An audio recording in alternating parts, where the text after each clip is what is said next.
So what's up mga homies? So nandito na naman tayo sa Notorious Motorsports, Sukat, Parañaque. So ngayon, January 2, meron kaming gawa ngayon. So ang gawa namin is Toyota Race GR Sport. So ang ginawa namin, ayaw ng customer na masyado maingay. So ginamit namin HKS na chambered muffler. Ito is custom made natin, kung mapapansin nyo. So ito siya, tapos naka 2-inch pipe siya. So kung makikita nyo, ang mga ginagamit namin ng materials dito, 304 na stainless, hindi yung mga mumurahin na stainless, hindi yung mga 202. So ayan, so makikita nyo yung mga flanges, naka laser cut flanges tayo. Tapos ayan, para malaman nyo na 304 talaga yung ginagamit ng mga pinagpapagawaan nyo, nakalagay yan, SUS 304.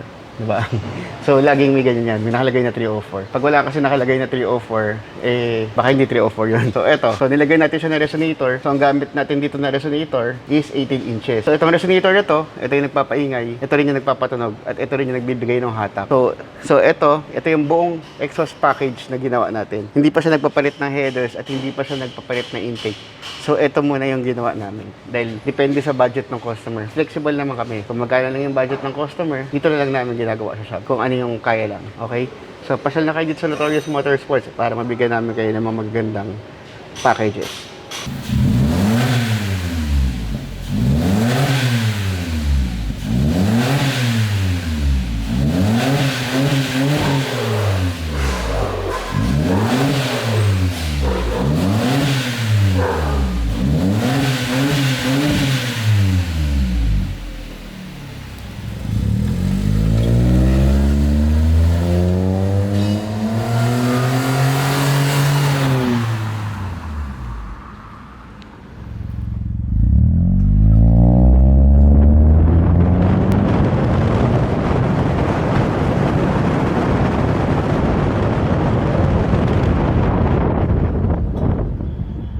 Sir, saan pa kayo galing, sir? Taga-Tagig pa ako. Taga-Tagig.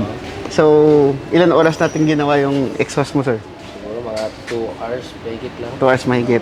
So, kamusta naman po yung pinagawa niyo? Ayos, satisfied naman, maganda. Maganda yung tunog. Kung gusto ko yung tunog. Yung hatak, sir, nagbago ba?